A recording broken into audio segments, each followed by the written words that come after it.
Hey, what's going on, guys? TBL here, coming back at you guys with a bit of a dual-com video with Mr. Blkvox. Haven't done one of these in a while, but going to be talking about some of the things we've learned about Destiny 2 since the Destiny 2 live event that took place last Thursday, May 18th. We're going to talk about some of the things we learned, some of the things we liked, and some of the things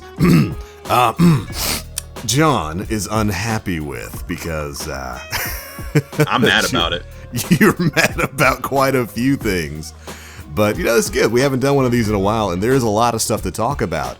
And hopefully in this video, hopefully it doesn't go too long, but we'll try to get to as many things as we can think of. So, overall, what'd you think of the event, man? It was eye-opening. It's glad it's really reassuring to see that they're not changing the base formula. Everything seems to be exactly the way we left it, except our vaults, of course, and the tower, right. But that's the big, sad about it. The gunplay is the same, and the classes have been mixed up for better in general, I would say. There are some classes that we will talk about, and there are some changes that we'll get into that I am speculative, and I'm very hesitant about some of the things that they removed, and maybe possible speculation on what that means. And Sean, the main thing I'm talking about is, Bubble and Rip. Gunslinger. Rip. Those two removals have, it means one of two things. Bungie is tired of them over-centralizing PvE, them being the de facto picks, or, this is just a kind of an outlandish opinion, for me at least, is that their encounters have at their core remained the same for strike bosses, I would say. Or dungeon bosses in this case, since we have new dungeons, but we do. Since the removal of Bubble and Gunslinger seems to have gone through, means that the encounters haven't changed too much. Now, I want to give them credit and say that they have, but from the strike that I saw, there really wasn't there wasn't a lot of heavy mechanics there. Yeah, there it looked really like a standard strike. It was just like floor drops, okay, the next floor drops, and then you're at the final battle. And it's just like general adds. It looked a lot like the Nexus arena to me. It's just with dropping platforms and a giant Atheon.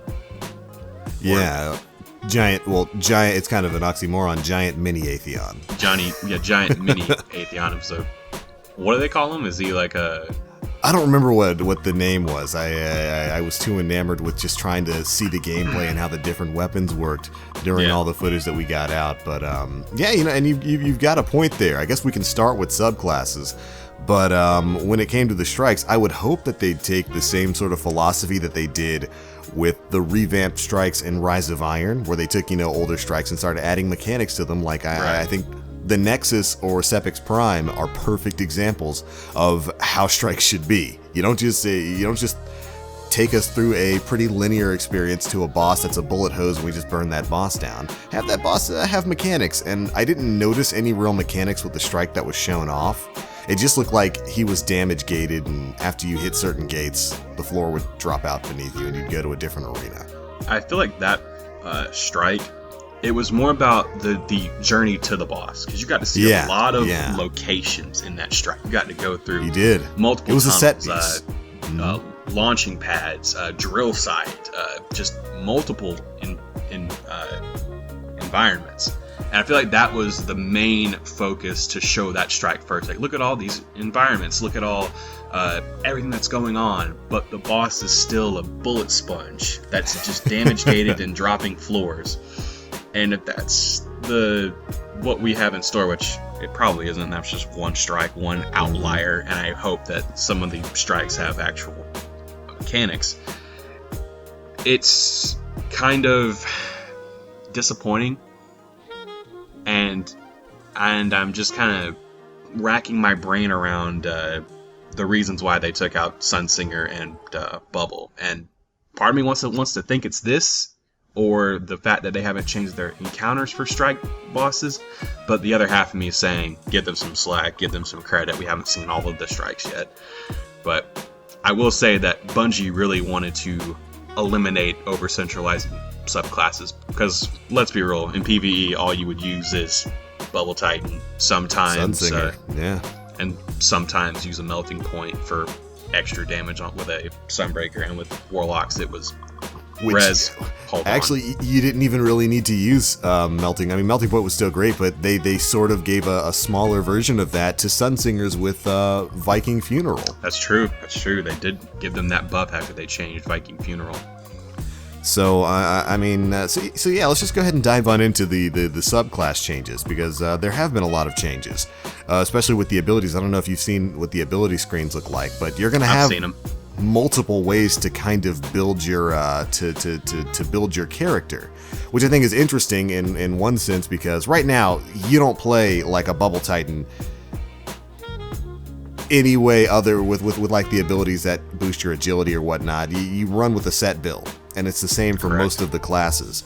And with Destiny 2, you actually have these different trees that you can kind of set yourself to that all have their own specific abilities tied to them. And I thought that was an interesting way to I don't know, kind of introduce a little bit of build variety into the subclasses. Did you notice a few things? Such as? They eliminated Juggernaut on Striker. Yeah, they did. And they eliminated Flame Shield on Warlocks. But Flame Shield in particular, so like I said, let's go ahead and talk about the classes. Sunsinger has kind of been replaced by what's called the Dawnblade now, which is the big fiery Warlock subclass now, the Solar Warlock subclass. And for all intents and purposes, it's got a lot of the abilities that Sunsinger used to have. Yep. Of course, we haven't seen anything like, self-res, which I'd imagine it's just been taken out of the game. Yeah. Because that provided, like you said, a little bit too much of an over-centralizing utility in PvE. That's what you do if you're a Warlock. That's just what you run in-game content. But it's got like stuff like Angel of Light has been repurposed and is part of that class. And while Flame also has a partner perk with it. If you get headshots, you get to float for longer, which I think is an excellent change. That's great. That's fantastic. That's what the perk needed, because Angel of Light was mostly like, oh, I'm sitting still, shoot me. Basically, with the super niche utility of being able to do bonus damage easier in airborne strikes or something like that. But it also has is it like a dive, like a dodge dive? That's what I was gonna say. Yeah. If you're sitting up there and you're getting off your Angel of Light headshots, but you're actually you're getting smacked around, you're getting hit, you can actually press circle like a Twilight Garrison, except you go down, you just smash into the ground, which is like your oh crap button. I need to get back down to the ground, and then along with that, if you have your what's it called? Is it the Rift ability? That's what I was going to say. They took away Flame Shield, but they replaced it with... in Destiny 2, we have abilities now. So you've got your standard melee and your grenade, but you've also got an ability for each class now. And for Warlocks, that ability is called the Empowering Rift. Or at least that's one of it, because you can set different effects for this ability. One of the effects basically increases your weapon damage by 20%. And the other, supercharges your health regen and gives you an overshield. So that's what happened to Flame Shield there. Yeah, you drop that thing down. Sounds a lot like something else. I mean, what could that possibly be? Sounds like they just gave the buffs of Weapons of Light and Blessing to Warlocks. Weird, isn't it?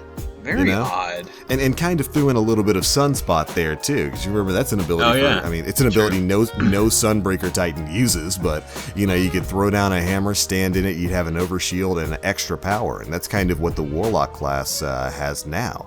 You drop that Empowering Rift. I was watching a couple people play with it, and certainly we spoke about it on the Planet Destiny podcast. Fallout was saying that the health regen you get in the overshield is really, really powerful. Jeez. Because it starts your health regeneration like that. And you can't just drop it in the middle of a gunfight and be like, hey, now I'm unkillable. You kind of have to plan it for a little bit because it takes a little bit of startup time. But maybe you're facing off against an enemy, you duck around a corner, you drop that Empowering Rift, you pop your head out, you get a couple shots off, you jump back in, boom, you've got your health back. I also want to touch around the melee overrides for the Dawnbreaker, because you've got Brimstone from Destiny 1, and they actually gave Surge from Voidwalkers to Dawnbreakers, where they did, which will give you reload and movement speed.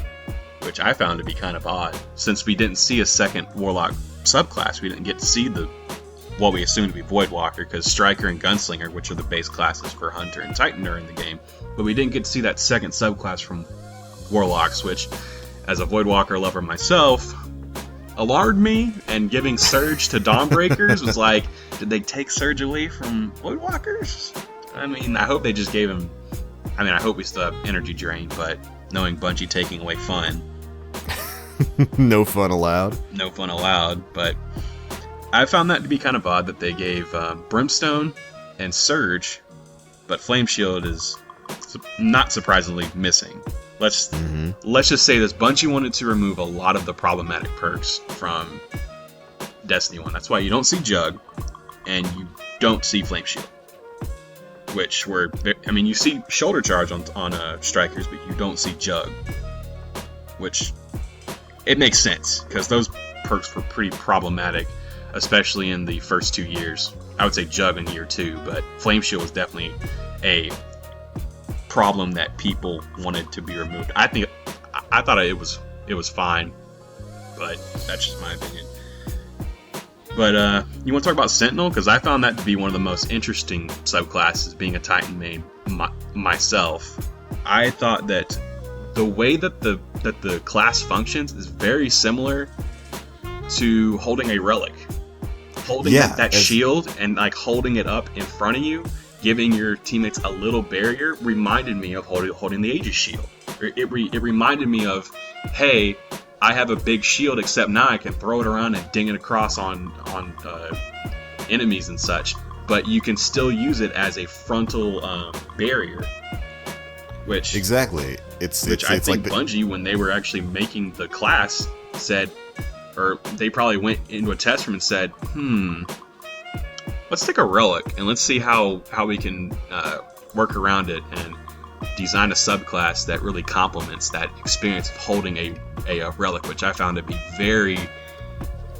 Since they took away Bubble, I think that was the next best thing. Which is why I'm not too mad about Bubble being taken away, even though I have some concerns with it. I'm glad that they replaced it with a good option, with something that felt familiar, but also feeling empowering at the same time, being able to throw that shield and have it ding off of enemies and such. Yeah, so it looks like that's definitely going to be the class that's replacing Defender, because I can't imagine they'd have two separate Void classes on Titans. And yeah, it looks interesting, and I think that's a really really important notion you bring up about it sort of being like them taking the relic system and kind of molding a class around it. I actually hadn't really considered that, but you're totally right. It kind of feels like that's exactly what they did. And I could have swore we got some of the abilities. We got to look at some of the abilities that class had, because of course it wasn't playable at the Destiny 2 event after they finished their live stream. It's why they didn't allow people to play Homecoming. They didn't want people playing Archstrider or the Sentinel. Probably because those classes still have a little bit of tweaking to do, but maybe there's something that isn't finished, or maybe there's some things they're still testing. I don't know, but I would love to see Sentinel in like a later play build, like maybe at E3 or something leading up to launch, maybe the beta, but beta usually only has one class available, so we'll have to wait and see. But yeah, and I mean, yeah, and you know, this was still a pretty early build, according to some of the people who were there and got to speak with the devs from Bungie. So we've still got a long way to go, and we've got a lot more to see, and hopefully it'll be something that's available when the beta comes out, whenever that's going to happen. Speculated to be within the next month or two. But yeah, you know, I think your overall point about them not wanting to over-centralize PvE play and changing the subclasses based on that, I think you're probably right on the money, because PvE right now, PvE in-game, you go into a raid, you want to have at least one or two Titan or Bubble Titans. Yep. You want to have, if you're playing a Warlock, you're probably running Gunslinger. There's not a whole lot of Storm Trance going on in PvE right now. Yeah. Not to mention that they adjusted the other classes from Destiny 1. They adjusted Striker and they adjusted Gunslinger for the better, I feel. Like Striker, instead of being a burst super, it's now duration roaming, which it is. Which makes a lot of good utility with ad clearing. Like, Striker, yeah, I got one big smash off. Cool. But now I get 2 to 3 good smashes off? Even better. Like From what I saw, and again, we spoke a bit about this on the Planet Destiny podcast, you get 3 smashes as a Titan now in Fist of Panic. But you also get an empowered shoulder charge. It's kind of like a better version of what you have right now. You don't have to build it up. You kind of just hit a button. It's sort of like Sun Charge for the Sunbreaker Titans, except an electric version of it. And I think you also get an increased movement speed when you've activated your super. Yep. Also, if you there's a perk that if you jump from high up, it does more damage when you smash. Which feels good as hell. Like, jumping from like the top of tower just to hit a group of enemies feels like I should do more damage. I should get that. There should be more impact to that. I should get more hands than that. Yeah. And I think, that's overall been a great change. It's looking like, while we don't really have too much to base this on, what I'm getting the feeling for is that I think Bungie is getting rid of the one-shot panic supers and just making everything a roaming super, because Fist of Havoc was a one-shot super. Or Nova Bomb, which we haven't really seen too much of if it's going to be a thing in Destiny 2, was a panic super. And the fact that they changed Fist of Havoc into a roaming gives me hope for Nova Bomb. I'd love to have 3 shots with a Nova Bomb. Dude. But for Striker in particular, having the 3 smashes, having the kind of arc charge that you have on it now, it feels like a really good change. So now the Fist of Panic, of course, because you have 3 of them now, the area of effect is much smaller. You're not going to be walking into a wide room and clearing everything there with the tap of a few buttons. But the utility you get from being able to use it more than once means it's finally going to have a real use in PvE. Which is good, Which is good, yeah. Ad clearing was mostly restricted to Stormcallers, at least in Destiny 1. Like, Stormcallers and Night Stalkers were your big ad clears. Tether, Stormcall, and you're pretty much set with your ad clear. But now that Strikers are switching to a duration-based roaming, it gives me a lot of hope, saying this is going to be fun in PvE again. Because I love Striker, but it really just fell off as a class in PvE, because Bubble was so, again, over centralizing that Strikers just kind of went by the wayside. Sunbreaker saw a little bit of play in Taken King, but that's because people were just experimenting, and Melting Point was a really good tool. But everyone switched back to Bubble after like 2 to 3 months. Everyone was like, this class is okay, but Bubble's still king. And, not to mention, for Strikers now in Destiny 2, they have that shield wall ability now. Yep. So the ability for Titans now, in addition, again, we talked about it before with the melees and the grenades, you also have a special ability for each subclass now. For Strikers, they have this wall that they can kind of build, and you can kind of set it up in different ways. You can set up a low-hanging wall so that you can kind of duck behind it and pop over for some cover shooting mechanics, or you can set up like this big wall and block off entire areas. And it leads to some really interesting gameplay. We were making some jokes about this before, but it's like a mobile guerrilla fighter. Yeah, it's basically Bungie saying, hey, Guerrilla Fighter was trash, let's work it into a perk. Which for the small shield is great. I mean, it looked like it functioned pretty well and actually gave them a reason to make Guerrilla Fighter viable. Yeah, because the biggest issue was Destiny isn't a cover shooting game. There's not enough areas in the game to really take advantage of cover shooting. And now you can bring that cover with you. Yeah. Which, brilliant. That's a way better way to handle that. And the big shield is more of an area denial tool than anything. Stick it on a choke, stick it on a tight corridor, stick it on a space where you can control the traffic coming in and out. We've got a brand new kind of search and destroy game mode in Destiny now, and what people were doing is they were building things up, getting to the point where they had set a bomb, and then to prevent the enemy team from coming in and defusing, in the last couple of seconds they'd like post up on one door, have a Titan set up that big wall to completely block another corridor so you can kind of prevent a flank. There's a lot of really good utility that you can get out of something like that. Yeah. One of the big things that I saw was something that I'm so glad that they changed. Even though I'm a Titan, lightning nades. They're more of a trip mine now.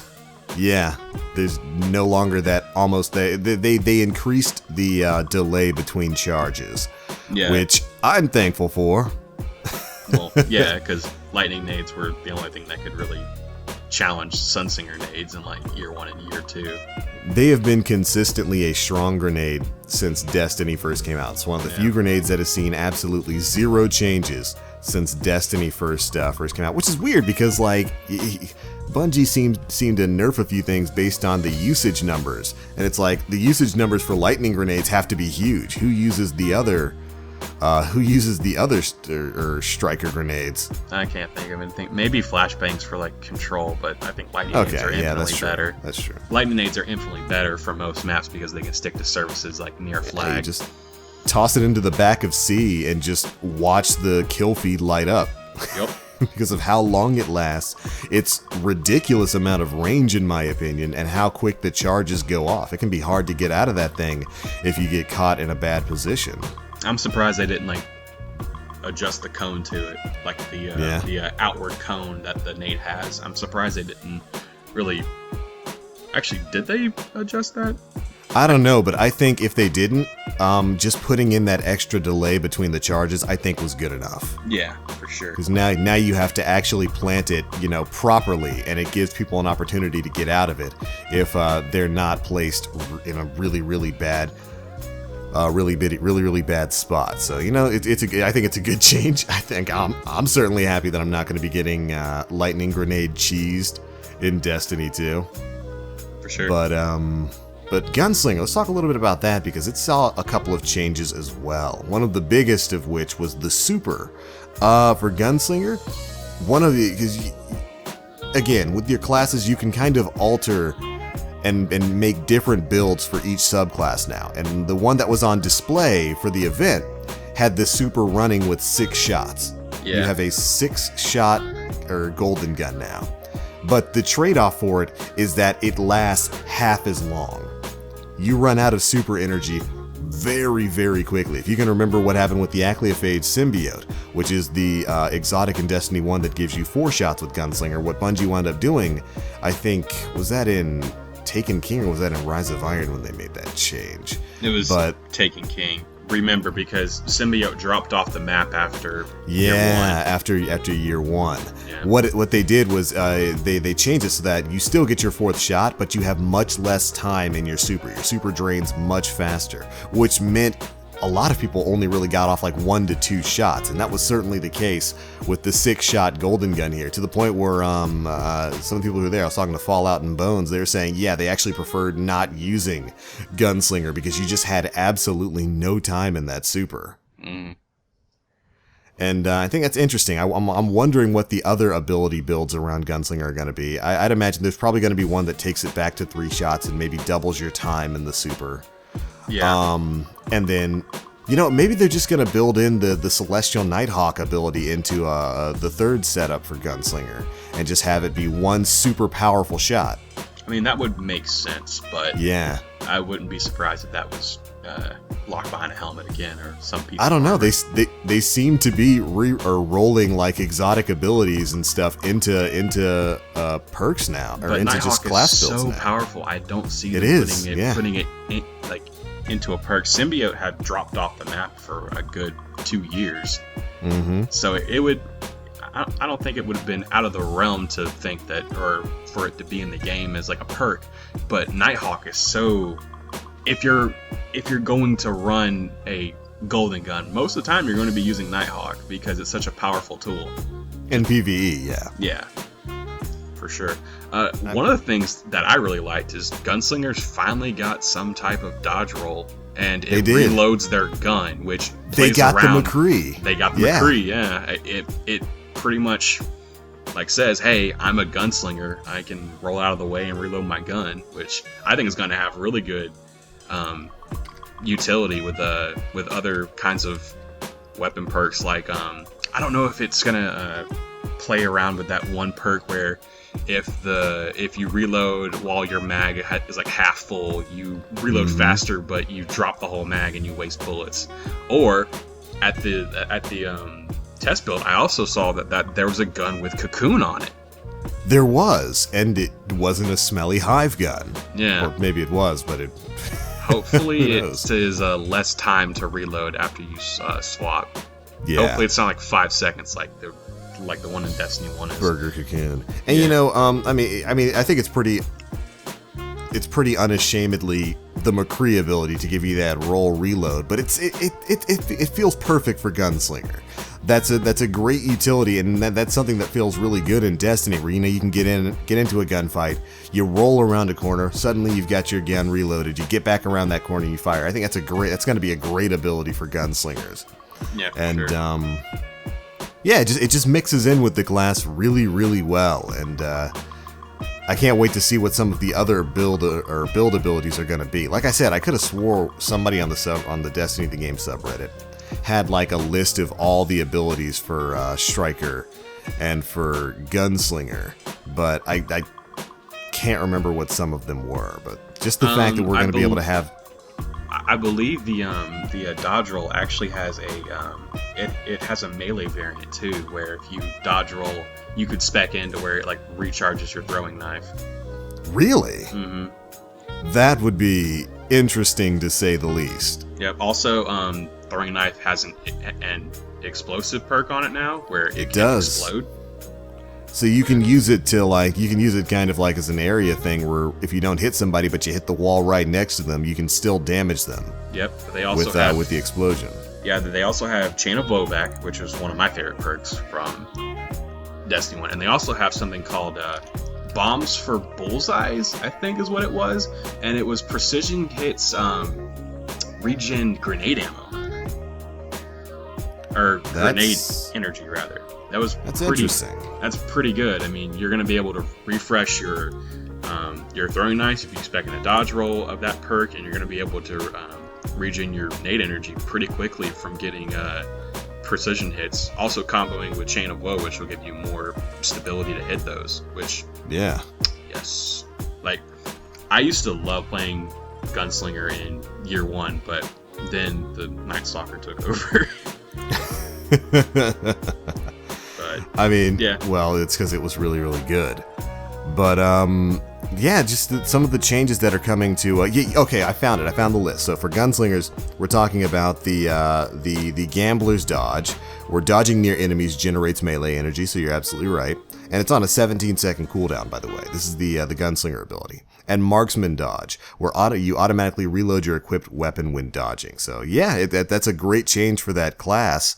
And I think of all the of the classes that we got to see, at least the old school classes that we got to see there, Gunslinger probably has some of the most interesting abilities now. I would say it revolves around precision hits. Like Gunslinger's Trance is back, but it instead of giving you a general bonus, it gives you if you get a precision kill, it cools down your golden gun. Yep, it cools down your Goldie, which is welcome. I love that change, actually. I mean, yeah. I used to combo Trance and Woe back in year 1, but I didn't really see the whole benefit of having both of them at the same time. I kind of weighed the benefits of them, but changing Trance, I think, is a better move for Gunslinger going forward, because there's so many perks that revolve around getting precision hits with your regular guns and with your golden. There's a perk that generates orbs when you get hits with your golden gun, extends your duration, just so many perks that revolve around just getting crits, which is great. Yeah. I mean, it's a gunslinger, it's a precision which class. Is the point of that class. Yeah, that's the point of the class, and I'm glad that they're kind of focusing around that while still allowing you to tailor the abilities the way you see fit. But all right, I think we've talked a bit enough about the subclass changes. What do you say we move on? Yeah, for sure. All right, I think that's good enough for the first part of what's easily going to be a multi-part series of videos, just covering our discussion about Destiny 2, the live event last week, and everything we thought about it. Thanks so much for watching. Be sure to let us know what you guys think down in the comment section below, and I promise that the next few parts won't be quite so long. And of course, if you'd like to hear the whole conversation in its unedited entirety, there will be a link to that down in the description box below. I'll have it up as a mini podcast over on SoundCloud. But alright, thanks so much for watching, guys. We'll see you in part 2.